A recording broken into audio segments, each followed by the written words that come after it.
नमस्कार दोस्तों, अभी भी बड़ी खबर आई है सभी देशवासियों के लिए। जी हाँ, दिसंबर से लॉकडाउन को लेकर एक बार फिर आज बड़ी खबर आ रही है, जिसकी पूरी जानकारी आपको वीडियो में मिलेगी कि किस किस राज्य में फिर से लॉकडाउन लग सकता है, वही कब खुलेंगे स्कूल और कॉलेज, जाने आपके राज्य का अपडेट। तो बने रहे वीडियो में। इससे पहले अगर आपने अभी तक भी इस वीडियो पर एक लाइक नहीं किया हो तो एक लाइक कर दीजिए, क्योंकि आपका लाइक ही हमारी मेहनत का फल होता है। वही चैनल को भी फ्री में सब्सक्राइब नहीं किया, सब्सक्राइब कर लीजिए, ताकि आगे भी आपको इसी तरह के लेटेस्ट से लेटेस्ट अपडेट सबसे पहले देखने को मिलती रहे। इससे पहले आप भी अपनी राय जरूर बताएं कि लॉकडाउन लगना चाहिए या नहीं। तो चलिए लॉकडाउन से जुड़ी आज की पहली बड़ी खबर को जानते हैं। जानिए कब खुलेंगे स्कूल और कॉलेज, जाने आपके राज्य का अपडेट। देश में कोरोना एक बार फिर डरा रहा है। अब तक 90 लाख से अधिक लोग कोरोना वायरस से संक्रमित हो चुके हैं और लाखों की मौत भी हो चुकी है। इधर अनलॉक 6 में मिली छूट के बाद देश में स्कूल कॉलेज खोलने की कवायद तेज हो गई हैं। कई राज्यों ने तो सुरक्षा उपायों के साथ स्कूल कॉलेज खोल भी दिए और कुछ तैयारी में, लेकिन हरियाणा की घटना से सभी सकते में हैं। अनलॉक 6 लागू होने के साथ ही हरियाणा में स्कूल कॉलेज खोल दिए गए, लेकिन स्कूल खुलते ही 150 से अधिक बच्चे कोरोना की चपेट में आ गए। आनन फानन में राज्य सरकार ने दोबारा स्कूल कॉलेज बंद करने का आदेश दे दिया है। आइए कोरोना संकट के बीच अन्य राज्यों की क्या तैयारी है, उसके बारे में भी जान लेते हैं। हरियाणा में 30 नवंबर तक स्कूल कॉलेज बंद। जी आपको बता दें कि 13 स्कूलों के करीब 150 बच्चों के कोरोना संक्रमित होने के बाद हरियाणा सरकार ने सभी कॉलेज और स्कूल 30 नवंबर तक बंद करने का आदेश दे दिया। राज्य के स्कूली शिक्षा निदेशालय ने सभी जिला शिक्षा अधिकारियों, प्रखंड शिक्षा अधिकारियों एवं अन्य संबंधित अधिकारियों को पत्र लिखकर सभी सरकारी और निजी स्कूलों को बंद रखने का निर्देश दिया है। मुंबई में 31 दिसंबर तक सभी स्कूल और कॉलेज बंद। मुंबई के मेयर किशोरी पेडनेकर ने बताया कि बीएमसी के अधिकारिक क्षेत्र में सभी स्कूल कॉलेज 31 दिसंबर तक बंद रहेंगे।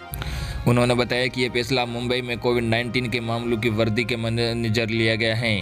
कर्नाटक में बंद रहेंगे स्कूल, 17 से खुल गए कॉलेज। जी आपको बता दें, कर्नाटक में अब तक प्राथमिक और माध्यमिक शिक्षा विभाग ने स्कूल और डिग्री पूर्व कॉलेज खोलने के बारे में कोई निर्णय नहीं लिया है, जबकि 17 नवंबर से कॉलेज खोल दिए गए हैं। 1 दिसंबर से मेडिकल, डेंटल, पैरामेडिकल, नर्सिंग और आयुष कॉलेज खोले जाएंगे। तमिलनाडु में अभी बंद ही रहेंगे स्कूल। जी आपको बता दें कि तमिलनाडु सरकार ने अभिभावकों के साथ राय मशवरा करने के कुछ दिन बाद राज्य में 9वीं से 12वीं तक कक्षा के लिए नवंबर में स्कूल खोलने के अपने फैसले को वापस लेते हुए कहा कि स्कूल अभी बंद ही रहेंगे। राज्य में 16 नवंबर से कॉलेज भी खुलने वाले थे, लेकिन सरकार ने कहा कि कॉलेज और विश्वविद्यालय केवल शोधकर्ता, विज्ञान और प्रौद्योगिकी पाठ्यक्रम अंतिम वर्ष के स्नातकोत्तर छात्रों के लिए 2 दिसंबर से खुलेंगे। ओडिशा सरकार इस महीने स्कूल खोलने के फैसले को टाला। जी आपको बता दें कि देश में कोरोना वायरस महामारी के दूसरे लहर के मध्य दिसंबर तक आने की संभावना के बीच ओडिशा सरकार ने घोषणा की कि राज्य प्रशासन ने इस महीने स्कूल खोलने फैसले को टाल दिया है। गुजरात में कोरोना का कहर, बंद रहेंगे स्कूल। जी आपको बता दें कि गुजरात में कोरोना के बढ़ते मामलों को देखते हुए स्कूल कॉलेज को अभी बंद रखने का निर्णय लिया गया है। हालांकि इससे पहले 23 नवंबर से स्कूल खोलने का निर्णय लिया गया था। मिजोरम में दोबारा स्कूल कॉलेज बंद। जी आपको बता दें कि मिजोरम में कोरोना का कहर जारी है। संक्रमण कम होने के बाद राज्य में 16 अक्टूबर से दोबारा स्कूल कॉलेज खोले गए थे, लेकिन 15 छात्रों के संक्रमित होने के बाद राज्य सरकार ने सभी स्कूल और कॉलेज को दोबारा बंद करने का आदेश दिया है। अगली बड़ी खबर, इंदौर में शनिवार रविवार को लॉकडाउन की तैयारी, व्यापारियों ने भी दी सहमति। जी आपको बता दें कि इंदौर शहर में लगातार बढ़ रहे कोरोना संक्रमण के मामलों के बीच बाजार पर सख्ती शुरू हो गई है। प्रशासन ने फिलहाल दुकानें रात को जल्दी बंद करवाने का आदेश दिया है। आगे सप्ताह में 2 दिन पूरे बाजार बंद करने का विचार शुरू हो गया है। Ahilya chamber of commerce and industries ने इस पर अपनी ओर से प्रशासन को सहमति भी दे दी है। कलेक्टर और जनप्रतिनिधियों ने व्यापारियों के साथ सोमवार शाम बैठक में चर्चा की। कोरोना के बचाव के लिए समय पर बाजार बंद रखने के निर्देश दिए। इसके बाद शहर के बाजारों में अब चर्चा चल पड़ी है कि बाजारों के लिए सप्ताह 5 दिन का तय हो सकता है। Ahilya chamber of commerce and industries के उपाध्यक्ष इसहाक चौधरी के मुताबिक अधिकारियों से लॉकडाउन को लेकर चर्चा हुई है। अहिल्या चैम्बर के अंतर्गत 100 से ज्यादा व्यापारी एसोसिएशन शामिल है। उन्होंने कहा कि कोई भी बाजार लॉकडाउन के लिए तैयार नहीं है। हमने फिलहाल सहमति दी है। हम रविवार को तो पूरे बाजार बंद रखने को तैयार हैं। अगर स्थिति ऐसी ही रहती है तो प्रशासन के कहने पर हम शनिवार को भी दुकानें बंद रख सकते हैं। चौधरी के अनुसार फिलहाल तो 5 दिन के बाजार का निर्णय नहीं हुआ है, लेकिन आने वाले समय में हमने लॉकडाउन के विकल्प के तौर पर यह सहमति दी है। दरअसल कोई भी व्यापारी पूरी तरह बाजार बंद नहीं करना चाहता है, इसके बजाय 2 दिन दुकानें बंद करने पर भी सहमत हैं। अगर प्रशासन ने निर्देश दिया तो सभी संस्था सदस्यों से चर्चा कर अमल शुरू किया जाएगा। अगली बड़ी खबर, लॉकडाउन से बचने के लिए यूपी में अपनाई जाएगी सख्ती, दोबारा तैयार हो रहे हैं कंटेनमेंट जोन। जी आपको बता दें कि देश के कई राज्यों में कोरोना एक बार फिर से अपना सिर उठा रहा है। ऐसे में उत्तर प्रदेश सरकार द्वारा कोरोना के दूसरे लहर से निपटने के लिए गाइडलाइंस के बाद अब राज्य को लॉकडाउन से बचाने के लिए प्रशासन द्वारा एहतियाती कदम उठाए जाने लगे हैं। यूपी में जिन जगहों पर कोरोना संक्रमण के अधिक मामले हैं, एक बार फिर उन क्षेत्रों को कंटेनमेंट जोन में परिवर्तित किया जा रहा है। साथ ही संक्रमण वाले क्षेत्रों में मजिस्ट्री की बहाली शुरू कर दी गई है। यूपी में लोगों पर नजर रखने के लिए 4 अलग अलग टीमें बनाई गई हैं जो भीड़ भाड़ वाले क्षेत्रों में निगरानी करेगी। वहीं दूसरी लहर के मद्देनजर गोरखपुर के कमिश्नर जयंत नार्लिकर ने टेस्टिंग की संख्या को बढ़ाने का आदेश दिया है। साथ ही कोरोना अस्पतालों को भी अलर्ट रहने का आदेश दिया जा चुका है। जयंत नार्लिकर ने बताया कि पुनः पहले जैसी स्थिति न हो जाए, इस कारण सभी को अलर्ट रहने की जरूरत है। साथ ही टेस्टिंग की संख्या बढ़ाने के साथ साथ भीड़ भाड़ वाले क्षेत्रों को नियंत्रित करने की भी आवश्यकता है। देश में प्रमुख त्यौहार बीत चुके हैं, लेकिन अब शादियों का सीजन शुरू हो रहा है। ऐसे में जरूरी है कि एहतियाती कदम उठाने जरूरी है। बता दें कि यूपी में सार्वजनिक कार्यक्रमों पर भी अंकुश लगाने की तैयारी की जा रही है। यूपी में शादी समारोह में 100 से अधिक लोगों के इकट्ठा होने की अनुमति नहीं है। वहीं इस दौरान डीजे इत्यादि चीज़ों के इस्तेमाल की भी मनाही है। वहीं प्रशासन द्वारा सिर्फ जरूरी आयोजनों को ही अनुमति दिए जाने पर विचार किया जा रहा है, लेकिन गैर जरूरी कार्यक्रमों की अनुमति पर रोक लगाए जाने की तैयारी है। अगली बड़ी खबर, महाराष्ट्र में फिर लग सकता है लॉकडाउन, कैबिनेट मंत्री ने दी है बड़ी जानकारी। जी आपको बता दें कि देश के कई हिस्सों में कोरोना के मामले तेजी से बढ़ रहे हैं। ऐसे में लॉकडाउन को लेकर जोरों से बातचीत चल रही है।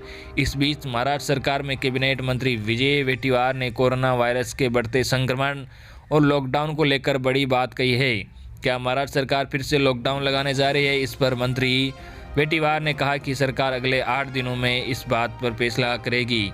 मंत्री विजय वेटिवार ने कहा कि पिछले कुछ दिनों में संक्रमण तेजी से फैला है, जिससे बचने के सभी उपाय किए जा रहे हैं, लेकिन आने वाले 8 दिनों में कोरोना के संक्रमण की रफ्तार और मरीजों की संख्या को देखने के बाद सरकार लॉकडाउन के बारे में फैसला करेगी। उन्होंने कहा कि ये भी देखना पड़ेगा कि अगर दोबारा लॉकडाउन लगता है तो इस बारे में भी सोचना पड़ेगा कि पाबंदियाँ किस प्रकार की हो। सरकार की तरफ से कहा जा रहा है कि नवंबर माह में दीपावली और धनतेरस जैसे त्योहारों की वजह से लोग भारी संख्या में बाहर निकले, जिससे संक्रमण फैला, जो सरकार के लिए चिंता का विषय बन गया है। वहीं दूसरी तरफ सरकार के लिए दूसरे प्रदेशों, खासतौर पर दिल्ली से आने वाले यात्रियों को लेकर भी चिंतित बनी हुई है। अब सरकार फिर से अंतर्राष्ट्रीय फ्लाइट से आने वाले लोगों को क्वारंटीन करने का प्लान बना रही है। लोकल ट्रेनों में जिस तरह से महिलाओं की संख्या बढ़ी, सरकार उसको लेकर भी चिंतित है। देश में कोरोना के दोबारा बढ़ते मामलों पर अब सुप्रीम कोर्ट भी गंभीर हो गया है। सुप्रीम कोर्ट ने दिल्ली, गुजरात, महाराष्ट्र और असम में तेजी से बढ़ रहे संक्रमण मामलों के प्रबंधन और मरीजों को दी जाने वाली सुविधाओं पर राज्यों से स्टेटस की रिपोर्ट भी मांगी है। इससे पहले कल ही सीएम उद्धव ठाकरे ने कहा था कि लॉकडाउन कोई कारगर उपाय नहीं, इसलिए लोगों को नियमों का पालन करना चाहिए। महाराष्ट्र के मुख्यमंत्री उद्धव ठाकरे ने रविवार को राज्य के लोगों से कोविड-19 के विरुद्ध अपनी सावधानियां कम नहीं करने तथा दूसरे लॉकडाउन से बचने के लिए स्वास्थ्य सुरक्षा नियमों का कड़ाई से पालन करने की भी अपील की है। उन्होंने कहा कि वैसे उन्हें रात का कर्फ्यू लगाने की सलाह दी गई है, लेकिन वे नहीं मानते हैं कि ऐसी पाबंदियों को लागू कर कुछ भी हासिल किया जा सकता है। उन्होंने कहा कि लॉकडाउन की शर्तों में ढील देने का मतलब यह नहीं है कि महामारी चली गई है, इसलिए लोगों को सावधान रहने की ज़रूरत है। एक वेबकास्ट के दौरान मुख्यमंत्री ने कहा कि वैसे तो बड़े पैमाने पर लोग कोविड-19 सुरक्षा नियमों का पालन कर रहे हैं, लेकिन अब भी कई अन्य मास्क लगाने के निर्देश का पालन नहीं कर रहे हैं और भीड़ भाड़ वाली जगहों पर घूम रहे हैं। आपको बता दें कि सरकार के संकेतों से लग रहा है कि 1 दिसंबर बाद लॉकडाउन लगाया भी जा सकता है। अगली बड़ी खबर, पीएम मोदी संग बैठक के बाद हरियाणा सरकार का बड़ा कदम, अधिक संख्या में लोगों के जमा होने पर रोक। जी आपको बता दें कि प्रधानमंत्री नरेंद्र मोदी के साथ मुख्यमंत्रियों की बैठक के बाद हरियाणा सरकार ने कोरोना के मद्देनजर बड़ा कदम उठाया है। राज्य सरकार ने एक साथ एक जगह पर 200 लोगों के इकट्ठा होने की अनुमति वापस ले ली है। राष्ट्रीय राजधानी दिल्ली से सटे 6 जिलों गुरुग्राम, फरीदाबाद, सोनीपत, रोहतक, पलवल और नुह में किसी भी समारोह या कार्यक्रम के हाल में 50 से ज़्यादा लोग इकट्ठा नहीं हो सकते हैं। खुले में इन जिलों में 100 लोग किसी कार्यक्रम में शामिल हो सकते हैं। राज्य के बाकी बचे 16 जिलों में हाल ही में 100 लोग और खुले में 200 लोगों के कार्यक्रम में शामिल होने की अनुमति होगी। हरियाणा सरकार के 6 जिलों में 50 और 16 जिलों में 100 से ज़्यादा लोगों के जमा होने पर भी रोक। जी आपको बता दें कि अभी तक राज्य के हर जिले में 200 आदमी एक साथ इकट्ठा हो सकते थे। हरियाणा में कोरोना का हर रोज करीब 2000 केस आ रहे हैं। इससे सरकार काफ़ी चिंतित है। हरियाणा के मुख्यमंत्री मनोहर लाल ने मीडिया कर्मियों से बातचीत के दौरान सरकार के इस नए फैसले की जानकारी दी। फिलहाल आज की न्यूज़ में बस इतना ही। धन्यवाद।